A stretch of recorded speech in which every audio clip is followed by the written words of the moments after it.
All right, so hello everybody, and welcome to the fifth brown bag lunch of the European Marine Board.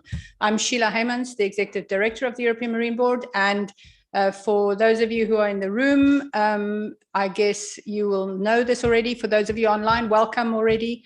And we will live stream the talk, but then after the end of the talk, we will stop live streaming and we'll have a frank debate discussion here in the room in Scotland House. So thank you all for being here, and thank you all for the people who are online.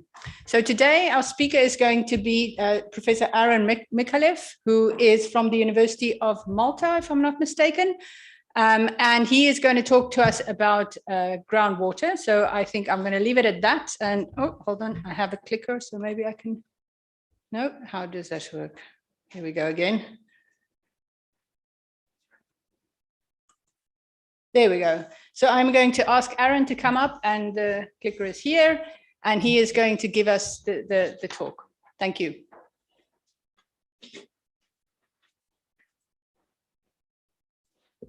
So good afternoon, and thank you so much for the invitation to talk to you today. And I'll spend the next 25 minutes or so trying to give you a very brief overview of what we know on offshore fishing groundwater globally, and then try to convince you that there is potential for it to be used as a potential resource in the future as well. Great. So let's start with some basics first. So what is offshore fishing groundwater? And for me, at least in this presentation, this is going to be water that has a salinity below that of seawater that is found in the pores of sediments and fractures of rock underneath the seafloor. And the structure of my presentation is going to be something like this. I would like to address 4 important questions during these 25 minutes. The first one, what is offshore fishing groundwater? How do we study it? Why it is important to study it? And finally, if it can be used as a sustainable resource in the future. And I'd like to start with the first section. So what is offshore groundwater? And there's a little bit of history first. So the first records of offshore groundwater were actually from the 1960s. It was encountered by chance during a petroleum drilling expedition offshore Florida. But it was only about 20 years later when it gained more prominence, especially in the scientific world, because the United States carried out in 1979 a petroleum assessment of its Atlantic margin. They drilled 19 different wells. They were looking for hydrocarbons. They found very little. But they found lots of fresh water up to a distance of 100 kilometers away from the coast. And since then, we found offshore groundwater in almost all continental margins globally. You can see all the marks and the labels there. There's gaps offshore Northwest Africa and the Indian subcontinent. And these are very likely due to the petroleum exploration bias rather than absence of offshore groundwater itself. And the map is showing the records in terms of emplacement mechanisms, so how the groundwater was deposited. And there's 5 main ways in which this is done. The first 3 that I'm going to cover are the most important because they are for meteoric groundwater, so water that is coming directly from rainfall, from precipitation. And these are active recharge at present, so you have a high permeability conduit extending from onshore to offshore with an impermeable layer on top, which doesn't allow the water to seep out into the seawater column. Then there is recharge during sea level low stands. So in the past, sea level was up to 120 meters below current levels. And because of this, you had higher hydraulic heads and a vast expanse of continental shelf where infiltration could take place. And the third one is related to ice, glaciers and ice sheets. So you have melting at the base, which can result in infiltration of the fresh water, and also the formation of proglacial lakes at the front of the ice sheets where infiltration can take place as well. And out of these 3, the literature shows that the most commonly inferred process is actually the second one, which is recharge in the past during sea level low stands. There's also an additional 2 mechanisms, which are diagenesis, which is the transformation of minerals under different pressure and temperature conditions, and also the decomposition of gas hydrates. And both of these processes result in the release of low salinity pore water as well. The second point I wanted to cover is what we know about these offshore groundwater systems from the database that I showed initially. And the general characteristics are ones where the majority of the offshore groundwater is located within 50 kilometers of the coast, down to about 100 meters seafloor depth. The top of the groundwater is either at the seafloor or at most down to 200 meters below the seafloor. And it's mostly made up of multiple bodies, not just one big body of fresh water down to depths of about 1 kilometer. And the majority seems to be found in silicic-clastic aquifers, so aquifers made of sand, silts, and clays, which are mostly deposited from terrestrial processes such as rivers. And they have a mean salinity of 15 PSU. That of the seawater is between 33 and 35 PSU, more or less. And the last question that I get asked the most is how much offshore groundwater is there? So we try to get an estimate using the database that I showed you earlier. And by using the offshore distance, the thickness, and where we have the porosity information, we get a value of 1 million kilometers cubed of offshore groundwater globally. And just to give you an idea, the volume of groundwater that humans have used in the last 100 years is 2 to 3 orders of magnitude lower than this amount. So it's quite a considerable amount. So that's the first section. The second one is, how do we study offshore groundwater? And there's actually 4 main techniques that we use. The first one is, as geologists, we need to sample the seafloor to get, of course, access to the material that is being studied, but also the pore water that is hosted. And for that, we have simple techniques such as push cores, where you get 10, 15 centimeters of cores at most from a remotely operated vehicle, for example, or more complex methods such as scientific drilling, which allows you to drill down 2 kilometers below the seafloor. And depending on the type of record that you get, you can measure geological and hydraulic properties, but also, as I said earlier, get access to the pore water samples themselves. And if you're able to do that, you can actually carry out the second technique, which is geochemistry. So geochemistry is crucial to get an understanding using a number of geochemical tracers of, for example, freshening or the hydrogeology of the past using chlorinity or even total dissolved solids. Or if you use stable isotopes, you can get an idea of the environment that was in place when the offshore groundwater was deposited. And I'd like to give you a very simple example. So on the right-hand side is a plot that I made using with colleagues from previous scientific publications. And this plots oxygen 18 at the base and deuterium on the vertical axis. And you can see that when offshore groundwater has a meteoric origin, it has very low values of oxygen 18 and deuterium. Whereas if the origin is either because of diagenesis or gas hydrodissociation, these are going to be higher. So geochemistry can be used to fingerprint the origin of the offshore groundwater when these kind of samples or kind of data are available. The third method is geophysics, and here we have 2 different techniques. The first one is seismic reflection profiling, and here we can get a sort of an X-ray of the subsea floor either in 2D or in 3D. And this allows us to get information such as lithology, the geometry of the units, and maybe if there are any features that facilitate or impede the flow of the groundwater under the seafloor, such as faults and submarine channels, for example. What seismic doesn't tell us is where the offshore groundwater is located. And for that, we have to rely on a second technique, which is electromagnetic surveying. And the concept is similar, but instead of using seismics, we are using electromagnetic waves. And these are emitted by a transmitting dipole. They're recorded by receiver dipoles at the back. And the transmitted current tends to be attenuated where you have offshore groundwater, such as in this case, in the subsea floor. And the last, fourth method is numerical modeling. And here we have a very cost-effective method to estimate the potential offshore groundwater resources, but also try to understand the mechanisms that emplace them.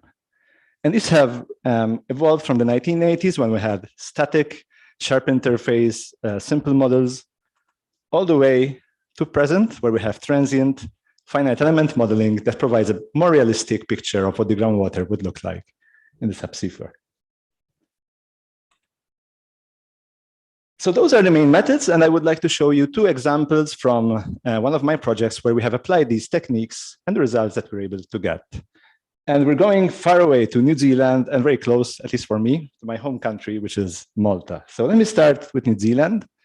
And we went all the way to the Canterbury Bight, which is located to the east of the South Island of New Zealand, because of that borehole, U1353.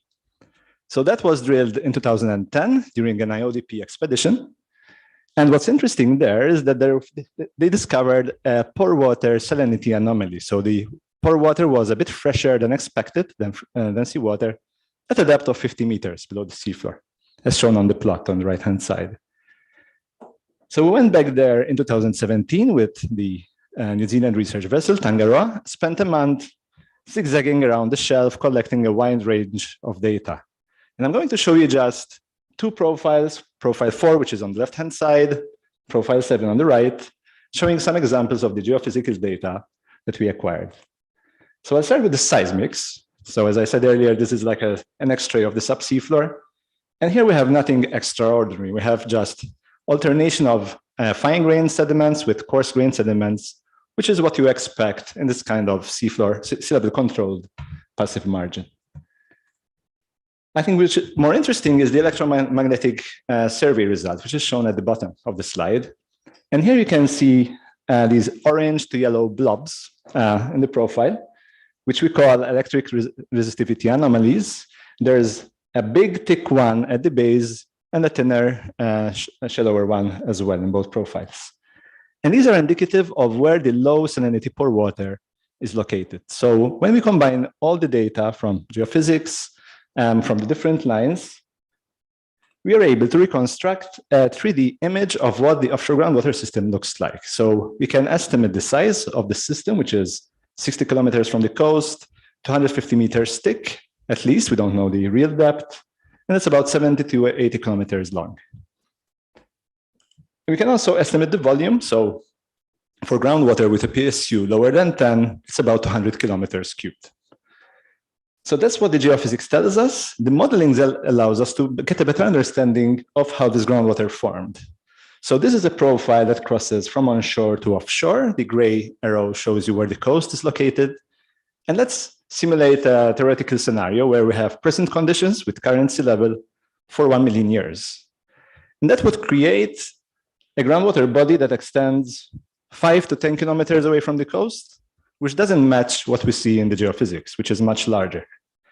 However, if we consider the same time frame of 1 million years, but we also consider sea level fluctuations, which have happened at least 10 times during this period, down to 120 meters below present, we get a groundwater system which is much more extensive and with a geometry which is comparable to what we see in the geophysics. So this means that, at least in the New Zealand case, you need low sea level low stands for these groundwater systems to be in place. We also measure the time that this would take, and it's about 100,000 years. So you need 3 different sea level cycles, so going down and up for 3 times for this groundwater system to have developed.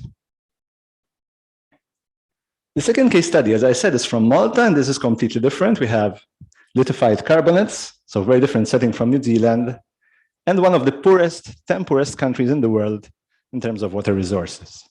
And we applied the same approach. I'm just showing you line number 9, which is from the southeast of Malta. And this is the EM profile that we were able to acquire. And we'd like to point out resistivity R4. And this has a value of about 15 ohm meters in terms of resistivity. Now, when we measure the resistivity of this rock layer, which is Globigerina, where it is hosted, it's about 2 to 4 ohm meters only. So that means that the high resistivity is very likely a result of a low salinity pore water being hosted by the rocks.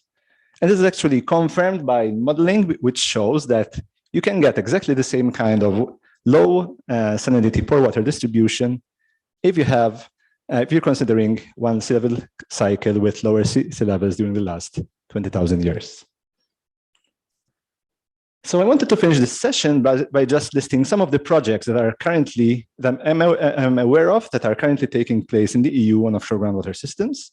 So most of the results that I showed you today are from the Markham project, which is funded by an ERC starting grant.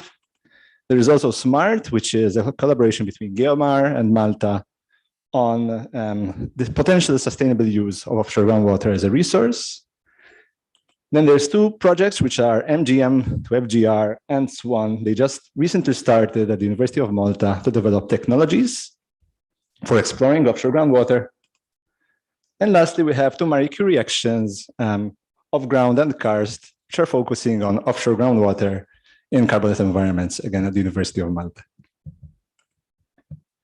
So the third question, so why should we care? Why is offshore groundwater important? And I can think of a few reasons why this is the case. From the scientific point of view, offshore groundwater plays a key role in global geochemical fluxes and can be used as an archive of past environmental change. It also plays a very important role in the distribution and characteristics of seafloor and subseafloor communities as well. As for the applied point of view, offshore groundwater is an element that needs to be considered when looking for other resources, petroleum, gas, and even when considering an area for carbon storage, for example.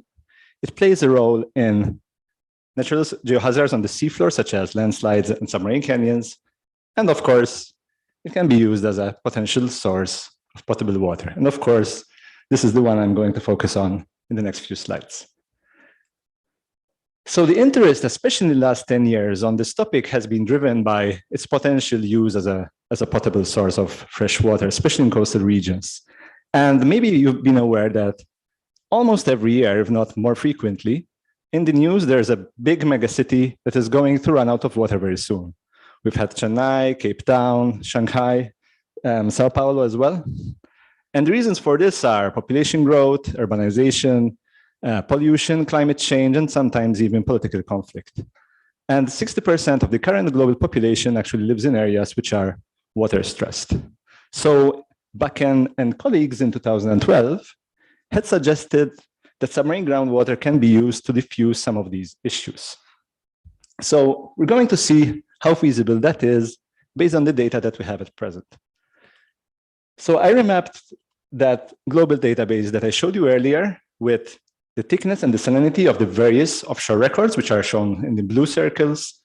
And I'm also showing the water stress for the different countries. So what we need is countries that have, let's say, orange to red areas, so high water stress, located close to big circles with light blue color.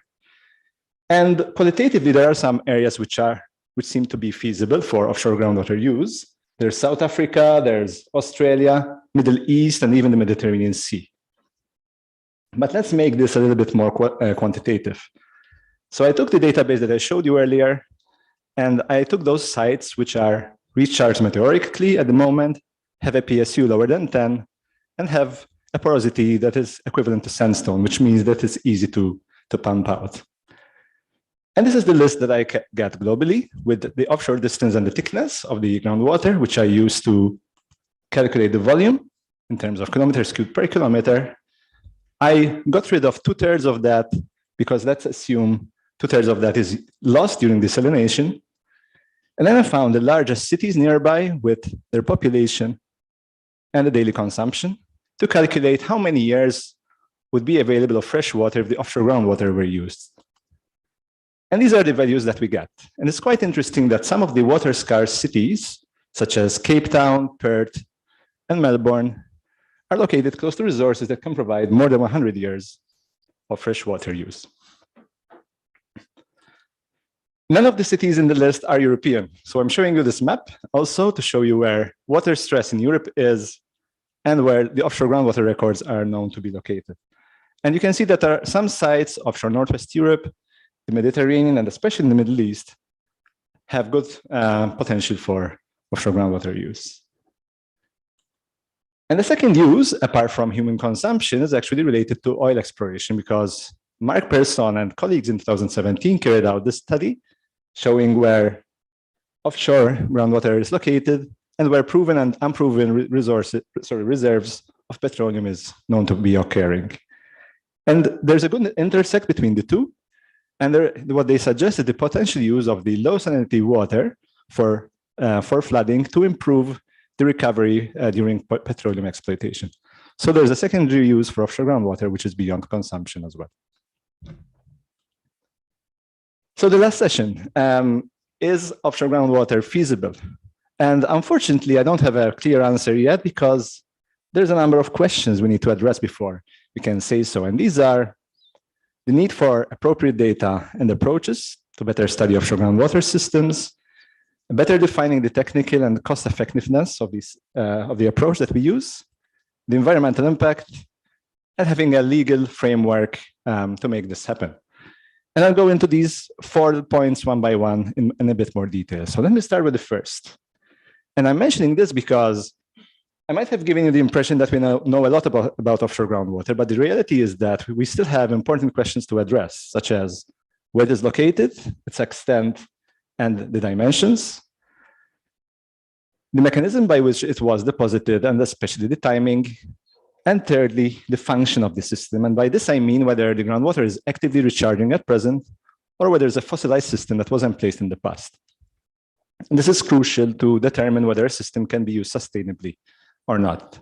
And the reason for these gaps is that most of the information that we have on offshore groundwater comes from incidental discoveries by chance in either during petroleum borehole drilling, which tend to actually ignore the first 500 meters because it's not really relevant to them, and that's where most of the offshore groundwater is located, or scientific campaigns, which are quite rare on the continental shelf. So there's 4 things we can do to improve the situation, at least in my opinion. So the first one is to advance the instruments and data processing approaches, some of which I mentioned so far, for mapping and characterizing offshore groundwater, because most of the techniques that I described earlier are still in experimental phase and few institutions have access to them. The second one is to develop a standardized approach or workflow that can be used by everybody so that comparison is easier and encourage its uptake. Make sure it's applied as extensively as possible. And where this cannot happen, complement this with numerical modeling at large scale to determine where you find offshore groundwater and its function. But I think really like a big step change in our understanding of these systems can only happen with a scientific campaign, because this would allow us to, first of all, measure the properties in situ, but more importantly, get large samples of groundwater which are required to carry out geochemical analysis for dating or understanding the conditions when it was emplaced. And these are in the range of half a liter and up to tens of liters, which at the moment we are not able to get with the current technology that we have. The second issue is related to technological and economic feasibility. And I think we'll be able to start using offshore groundwater, if it ever happens, when its cost will be lower than that of desalinating seawater. And in their study of 2012, Bakken had suggested that it was already possible at the time, but 10 years later, there's a need to readdress that in view of the new economic scenarios, realities that we have at present, but the more information that we have on offshore groundwater. But there's a few things we can already do to diminish the cost associated to this, such as using existing infrastructure that was used by the oil and gas industry, such as platforms, wells, and pipelines, to pump out the water and transport it all the way to the coast. And secondly, any groundwater will need to be treated on shore. So it makes economic sense to have the offshore groundwater sites that we drill located in proximity of known desalination plants. Those are 2 very simple suggestions, but there is an urgent need to design a cost-effective technological framework to make this happen. The third issue is environmental impact. So there have been some modeling studies by American colleagues looking at what happens if you pump out offshore groundwater in terms of loss of volume and subsidence, which are impacts you would expect. And this is all really interesting, but there's still lots of impacts that we haven't even considered, such as the contamination of the groundwater system itself, brine disposal, habitat degradation, and even cross-contamination.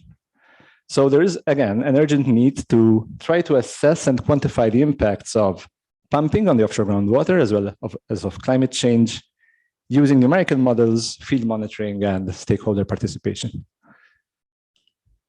And the last issue is related to the legal framework, because UNCLOS, the United Nations Convention for the Law of the Sea, doesn't provide guidance for the exploitation of transboundary resources.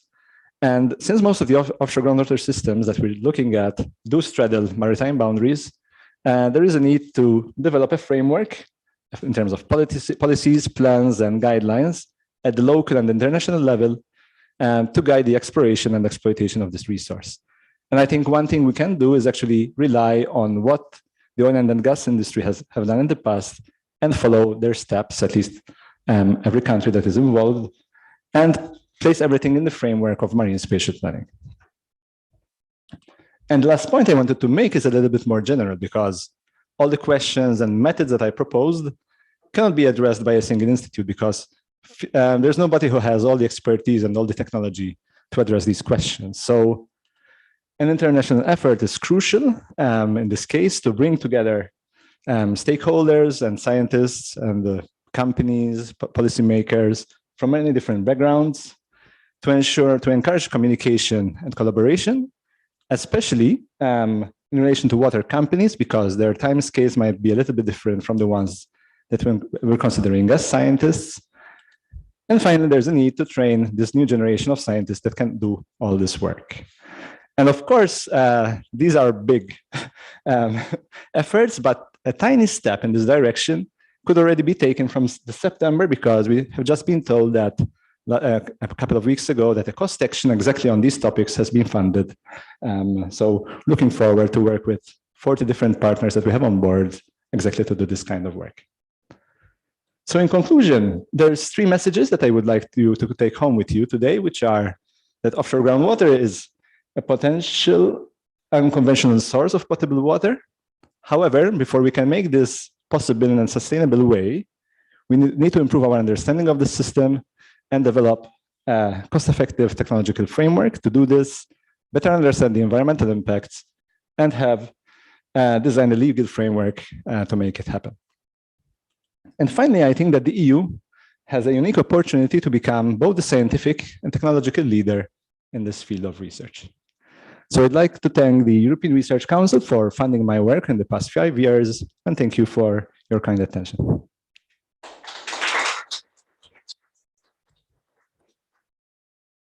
Thank you very much. And I think we'll cut now on the live feed. So thank you very much for those of you watching. And if you have any questions for Aaron, then please email us and we will send it on to him. So thanks.